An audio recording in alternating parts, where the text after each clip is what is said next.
저 같은 경험을 하고 있을 친구들 혹은 저보다 심한 지루성 피부염을 앓고 그걸로 고생하는 분들에게 바치는 헌정 영상입니다. 안녕하세요.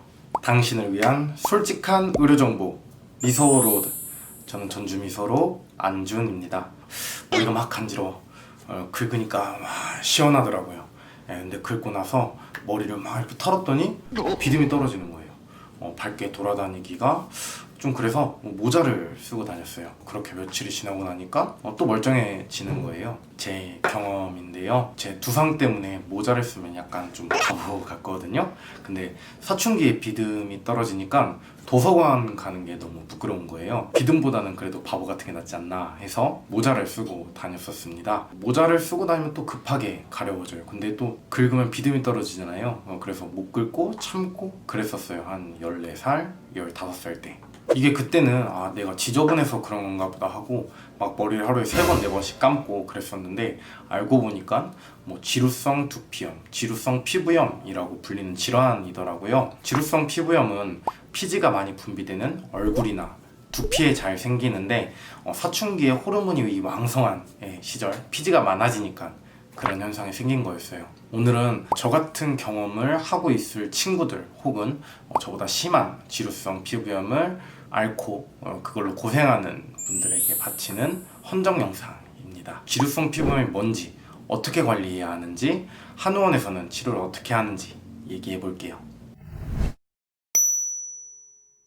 지루성 피부염, 이 영상을 보시는 분들은 다 인터넷에 한 번씩은 검색해 봤을 거예요.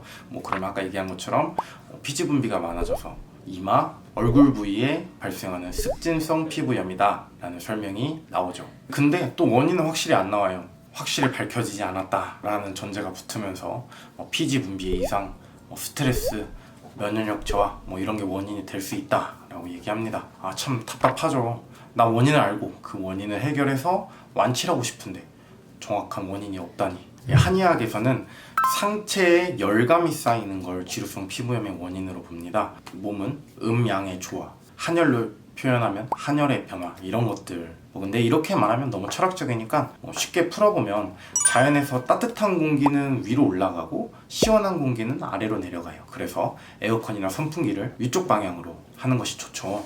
우리 몸도 비슷해요. 따뜻한 건 위로 올라가고 싶어 하고 찬 건 사지말단, 손발, 머리 이런 데로 가고 싶어 하죠. 이거를 억제하고 몸의 시원함과 따뜻함을 순환시켜주는 게 몸의 정상적인 기능이거든요. 그래서 인간은 항원동물이라는 얘기를 듣고요. 그런데 이 기능이 떨어지는 사람은 계속 하고 싶은 대로 하는 거예요. 따뜻한 게 계속 위로 올라가고 내려오질 않는 거죠. 그러니까 피지 분비도 많아지고 열감도 위쪽에서 계속 지속되는 거예요. 이게 오래 지속되면 지루성 피부염이 된다고 봅니다. 그러면 어떻게 하면 되겠어요? 몸의 온도, 즉 체온이 위아래, 위아래 이렇게 잘 순환하면 되잖아요. 그래서 제가 제일 먼저 추천드리는 방법은 운동이에요. 우리가 더우면 땀이 나잖아요. 땀은 몸의 열감을 날려버리는 역할, 즉 체온 조절의 역할이 있어요. 그래서 적절한 운동, 걷기나 조깅으로 땀이 촉촉하게 나게 해주는 건 몸의 열감을 순환하게 만들어줍니다. 또 하나의 방법은 복식호흡법이에요. 복식호흡의 기본적인 방법은 코로 들이마시고 입으로 내쉬는 거거든요. 코로 들이마시는 공기는 얼굴의 열감을 줄여주는 역할을 합니다. 그리고 하복부랑 장 운동을 활발하게 해서 하초에, 그러니까 아래쪽의 열감은 만들어주는 거죠. 위쪽의 열감은 빠지고 아래쪽의 열감은 따뜻하게 만들어주는 거예요. 세 번째, 마지막으로 소개해드릴 방법은 임시방편이긴 하지만 열감이 있는 위쪽 부위에 팩이나 냉스포를 하는 거예요. 일시적일 수는 있지만 피부의 열감을 줄여줘서 가려움을 덜하게 할 수 있습니다. 임시방편이라고 한 이유는 열감을 줄여주기는 하지만 이 열감을 아래로 내려주는 방법은 아니기 때문에 근본적이지가 않은 거죠. 한의원에서 하는 치료 방법도 위관리법과 다르지 않아요. 원인이 상초, 그러니까 상체의 열감이니까 첫 번째, 위쪽의 열감을 어떻게 아래로 내려줄까? 두 번째, 위쪽의 열감을 어떻게 식혀줄까? 이렇게 고민을 해서 한약, 침, 뜸, 약침 등의 처방을 하는 거죠. 여기서는 이렇게 간략하게 말씀드리긴 하지만 더 길게 설명드린 관리법보다는 효과가 훨씬 더 좋겠죠, 당연히. 중요한 것은 한방 치료를 받든 양방 치료를 받든 좋아지고 나서의 관리입니다. 좋아지고 나서 어떻게 관리를 하느냐에 따라서 평생 지루성 피부염 없이 살 수도, 혹은 악화와 완화를 반복하면서 지낼 수도 있어요.